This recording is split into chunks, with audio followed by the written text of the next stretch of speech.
To my knowledge, yeah, we were probably about halfway up in our section. So at that point, were you looking up at it? Looking across and up.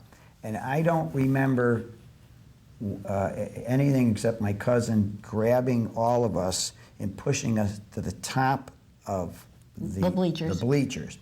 And I can remember the girls were all, so he just pushed them off. My brother jumped. I put my arms around, we slid down one of the poles, telephone pole, whatever, guide poles, whatever, holding the tent up. And got down the bottom. We temporarily lost my brother. It was tremendous chaos and confusion, and he tried to collect people his hollering, sister. I suppose, a lot of screaming. crying, yeah. And the most thing that I remember, or the most indelible thing in my mind, is the smell. I mean, because of the humidity and the closeness of the air, you'll never forget the smell of the fire and the burning flesh. People were already burned. And the noise of the animals and this and that and the other, what was going on, and the complete chaos. But I remember they stopped to help a lady who had broken her leg. Eddie and my cousin and Pedrolini, they carried him aside. And somehow we got to get my brother, and then he corralled us all and got back to the car.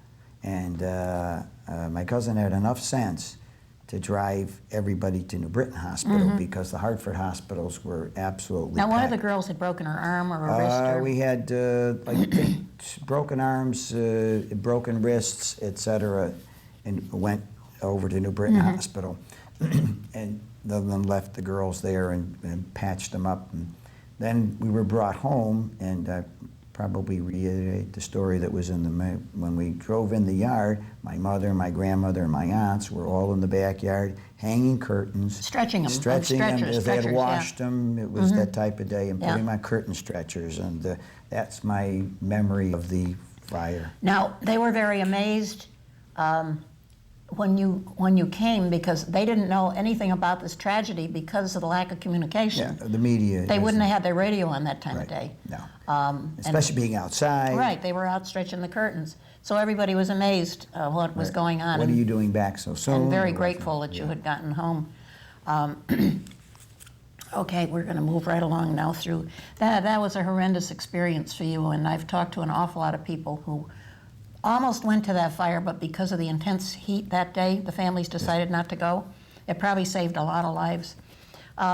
There were 4 different stores. Gnazzos have had 4 different stores, and the present one, of course, we all know where that is, but the very first one, we're going to go from the first to the fourth. The first one was on the corner of Broad and East, and my father purchased that from a fellow named Tom Norton back in 1934, and then proceeded to change it into, carrying a full line meat, groceries, produce, everything. It had been just a small fish or produce market before. And he stayed in that building until 1940. And in 1940, he switched with his brother-in-law the property from the corner to the 75 East Street, the land that it's on now. And that building stayed up until 1959. And then that was the building that was almost next to your flower shop. Right, next door to it, right. And that stayed until the present building, which is in the back after the purchase of... Set back on the lot. Yeah, we purchased other land and properties, and that we've been in this building since 1988. Now, you always worked part-time and finally came in full-time in 1965. Right. And you and I talked a little bit about... we're going to close with talking a little bit about the changes in the business, what people are looking for these days. Well, today the retail or the supermarket business is, not what it used to be years ago. The mother was home, she did all the cooking, she did all the baking, prepared and mostly meals. From scratch. And from scratch. Today, it's a it's a different story. Everybody is involved in so many things. So we're doing microwave foods, all kinds of frozen foods, takeout dinners, hot dinners already cooked. Right. Prepared meals, prepared foods. And one of the questions that you and I discussed was the bottled water. People assume when they buy a bottle of water and it's got a sticker on it that this is from some fabulous spring somewhere. We were saying it could be from somebody's tap, right? We have no knowledge. No knowledge, and it doesn't tell you on the thing. It doesn't tell you if it says, everybody can say pure spring, but we're not sure of that. And you were saying that lots of chicken and lots of pork is being sold and not so much fish now. Not as much fish. Chicken has become one of the favorite. Pork is, as they call it, the other white meat, is very popular today. Beef has taken a little bit of a backseat to the way it used to be. Now, Kenny, I know you love to talk to your customers. I see you in there, and they waylay you, and you're talking and talking. And this is, you're allowed to do this because your son Keith now mostly runs things. Keith's in charge, and he runs everything. He likes to talk to the customers too. Yeah, he's wonderful at that also. But the two of you speed around that store. It's amazing, and yet everybody feels that you took time to talk to them. So what do you see for the future? Really relaxing and retiring, or are you going to stay on part-time? No, I'll stay there as long as I can, but not on a part-time basis. Yeah. And I still enjoy the interaction with the customers and conversations. Yeah.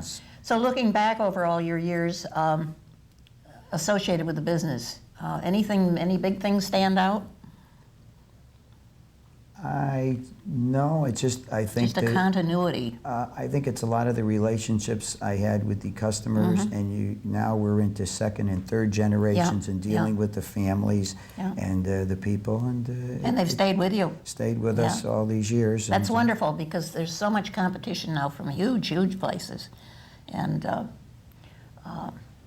so anyway, you've seen a lot of changes, and you're sticking with your customers. And I think this was very interesting this morning. Thanks a lot, Kenny, for being with me. Thanks for having me. Thank you.